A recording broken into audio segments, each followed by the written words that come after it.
Halo teman-teman, kembali lagi di channel YouTube Anak Agung Dwi Arsana.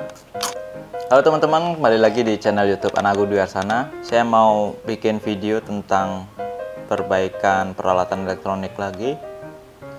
Tapi mungkin saat ini dia agak sedikit berbeda. Kita punya mesin absensi. Jadi satunya sudah diperbaikin dan satunya belum. Saya mau kasih info bahwa mesin absensi seperti ini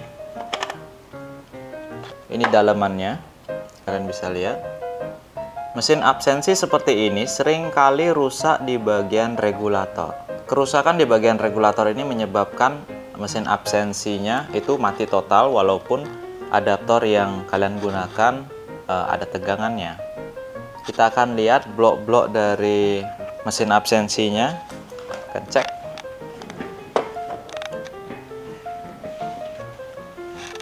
Oke teman-teman, jadi ini dia blok dalam dari mesin absensinya, dimana itu ada sensor sidik jarinya. Sensor sidik jari ini sama seperti sensor sidik jari yang dipakai di project buka pintu sidik jari, mirip ya. Terus dia terhubung pakai flat kabel ke sini. Lalu ini adalah bagian regulator. Blok ini adalah bagian regulator. Lalu microcontrollernya dan ada memorinya juga. Ini adalah memori untuk menyimpan data sidik jari. Dan ini ada EEPROM ya, mungkin menyimpan data apa settingan gitu mungkin. Dan baterai backup untuk RTC waktunya. Kita lihat dia menggunakan LCD berwarna dia, dan keypad ya. Mereknya adalah Solution P207. Di sini ada konektor USB yang mungkin bisa digunakan menghubungkan data dari absensi ini ke komputer, dan juga konektor USB 2.0 ini. Atau mungkin bisa disalin ke flash disk atau gimana, saya nggak tahu. Nah, untuk mengecek mesin absensi ini rusak atau enggak, rusak atau enggak, jelas lah rusak, kan udah di bawah sini. Jadi kita coba untuk nyalakan dulu. Oke, nyalakan seperti ini. Kita lihat dia tidak menyala sama sekali. Saya informasikan bahwa mesin sidik jari dengan merek Solution P207 ini mempunyai kelemahan di bagian regulator. Kalian bisa ukur. Sini kita pakai teknik cepat aja. Kalau kalian gunakan avometer, ini ya, kita ukur di bagian inputan. Kita akan cek di bagian inputan di sini, maka akan terdeteksi tegangan dari adaptornya yaitu 5 volt.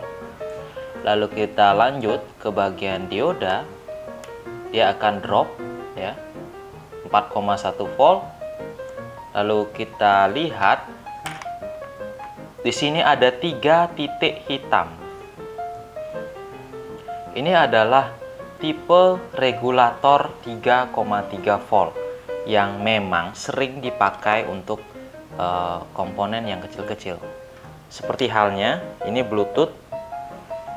Bluetooth ini menggunakan regulator yang sama. Kalian lihat, ini menggunakan regulator 3,3 volt untuk menyalakan modul Bluetooth, di mana inputnya adalah 5 volt. Kalian lihat. Jadi kita harus memastikan output dari 3 IC ini memiliki tegangan 3,3 volt. Kita akan ulang, coba. Ground kita pasang di ground. Lalu input dari adaptor 4,9 volt. Output dari IC pertama 3,3 volt.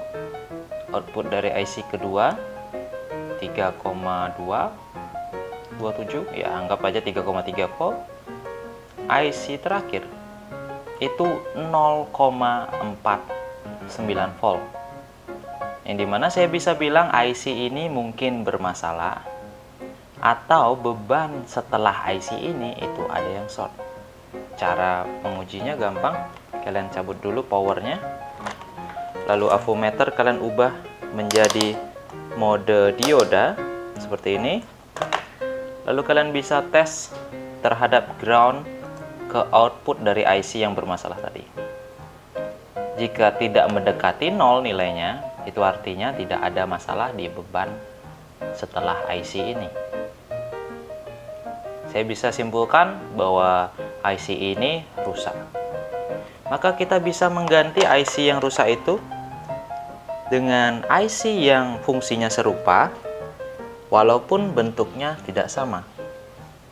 Kita bisa gunakan IC dengan tipe AMS 117 dengan rating tegangan 3.3 volt. Bentuknya sangat beda. Kalian bisa lihat bentuknya sangat beda, tapi fungsinya sama, yaitu menurunkan tegangan dari 5 volt menjadi 3,3. Jadi tugas saya sekarang adalah mencopot IC-nya. Kita copot nggak pakai blower, pakai solder aja. Lalu menggantinya dengan IC AMS 117 yang tadi. Oke. Sudah kecopot. Kalian lihat. Dan sekarang saya akan menggantinya dengan menggunakan AMS 117. Sebelum kalian mengganti regulator yang SMD kecil itu dengan AMS 117, kalian harus tahu juga pin out dari IC regulator AMS-nya. Jadi kalau nggak tahu IC pin out-nya, kalian nggak bisa asal menukar komponen dengan bentuk yang tidak sama.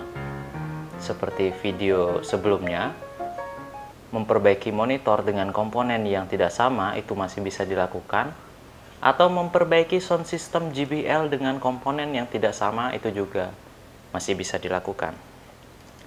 Oke, karena saya sudah hafal sudah hafal bentuk-bentuknya, jadi kalau mau modifikasi saya tinggal langsung aja di sini. Ini adalah ground. Kenapa saya kupas atau kerik di sini jalur groundnya? Itu karena pin 1 dari AMS 117 adalah ground. Jadi saya akan buka jalur solder untuk pin ground. Dan jalur kedua itu adalah output. Jadi saya buka jalur ground, output, dan input. Jadi kalau kita letakkan AMS-nya, nanti dia akan seperti ini.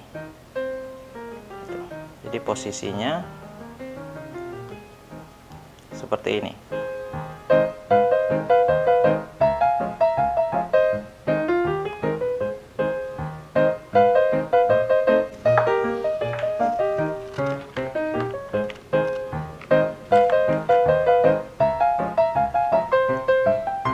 Dan mesin absensinya sudah berfungsi. Silakan coba lagi. Lalu sekarang kita tinggal rapikan aja.